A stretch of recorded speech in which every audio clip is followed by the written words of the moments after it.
Okay, welcome to the Lone Star Cajun Podcast, the 4th edition.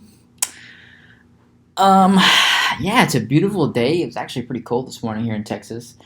I don't know where you live, I don't know, but here it was cold. It was in the high 20s this morning, and we had a little bit of sleet on the ground, a little bit of ice, but nothing too dangerous, nothing too bad. So it was nice to see. I hope you guys are having a great week.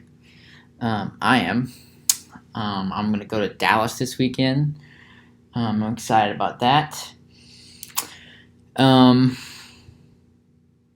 Operation 165, Operation Go, is underway on my personal channel. That's going very well. That video is live, so you can go watch it on my personal channel. I'll leave a link to that under the podcast if you're watching. But yeah, we have some very interesting topics this week. This week we're going to discuss Better Call Saul, the TV show. We're going to discuss the Houston Astros, my team. We're gonna discuss chimpanzees, some interesting things about that, and dreaming. That was a special suggestion that we took this week. And those last two topics, as you probably know if you follow us on Twitter, are our vote-in topics. But again, this week we had a tie, so I'm just going to go ahead because I love you, I love the fans, and we're going to knock out both of them for you guys. Well, I guess I'll mention this now. We do have some very big announcements for the podcast regarding platforms and sponsorships. And I will just say that the information concerning those will come up later in the episode, so you have to stay tuned. So our first topic, let's just get right into it. Better Call Saul. It's a really popular TV show right now. It's on AMC and Netflix as well, and it's about a lawyer who goes by a number of names. And let me just start by saying I've never seen Breaking Bad. I understand that it's a spin-off of that and he's a character in the show. Maybe I should watch Breaking Bad, but never seen it. But anyway, I just started watching this show, and basically this guy, he's a lawyer from what I gather so far. I'm only 4 episodes in. What I gather so far is he's a lawyer, and he's kind of slimy. He's definitely a con man. He definitely has a past dealing in conning people, and some of that kind of bad stuff. But he is a lawyer, and he represents a number of clients who aren't they're pretty much, as they tell him, he represents people who are guilty. But anyway, it's kind of about him going through the trouble of competing with a big firm, and it's very, very interesting so far. I'll say that, and I'll say that it's very popular right now. I understand that, and there's a season out now. I understand currently, but I'm not sure if it's going to be the last one or not. I don't know. I think it's season 4 or 5.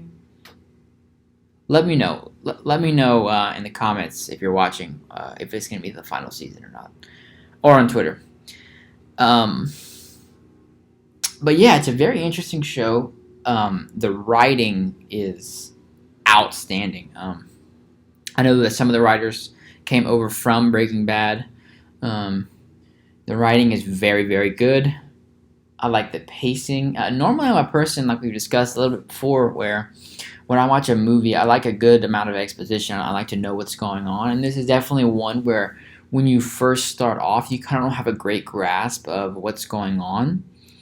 And you kind of have to wonder, what's this guy about? What's he really doing? And I'm actually into it in this case. I'm actually very interested by it. But yeah, the writing is very, very good. But one cool aspect that I'll say about the writing is that he has these quirks And there are little things that he does, and you're kind of like, what? Why did he do that? Why is he doing that? And it's just part of the writing where it's just really good character development, and you're like, what? Why would he? Why did he? I don't know. Why did he do that? Um, but anyway, it's a very good show, and I'm not sure what's going to happen. Like I said, I'm only 4 episodes in, and there's no real trajectory or direction. So I don't really know where the show is going. I don't really know what to expect, but I am intrigued, and I would advise you to watch it. You can watch that on ABC or on Netflix. So, a topic that I've been avoiding talking about, a topic that's very controversial, and hear about it every day. I'm so tired of hearing about it. But it's the Houston Astros scandal. Well, they're my baseball team. I support them. And I've been avoiding talking about it, but I think we've got to talk about it. And because people won't just let it go to rest, so we're going to talk about it. So basically, for those of you who aren't completely filled in, the Houston Astros are, of course, a baseball team, Major League Baseball, and they've come into what is being considered a cheating scandal, where in a number of the past years they've implemented a system with their players using banging on trash cans and sign stealing in Microsoft Excel that has enabled them to get ahead on what the pitcher is going to be doing. They have an idea of what the pitcher is going to be pitching before he pitches the ball, which obviously you can see is a huge advantage. And during the time of the suspected scandal, they of course did win a World Series. There's been plenty of other allegations about what the team has done, wearing a wire. It's ridiculous. X-ray vision technology. No, that didn't really happen, but I'm just saying it's ridiculous. But the Astros have been punished. Their manager was ultimately let go. Jeff Luhnow, he's in management, or was in management of the team. He was let go.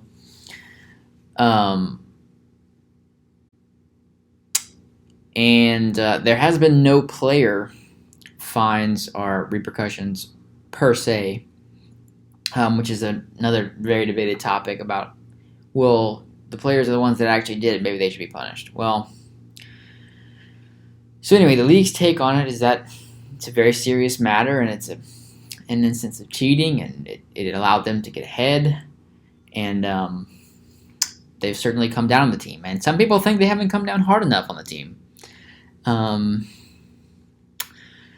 My take on the whole thing, I'll say this. I'm not going to try to speak for all Astros fans, but I can at least speak for myself. I'm disappointed.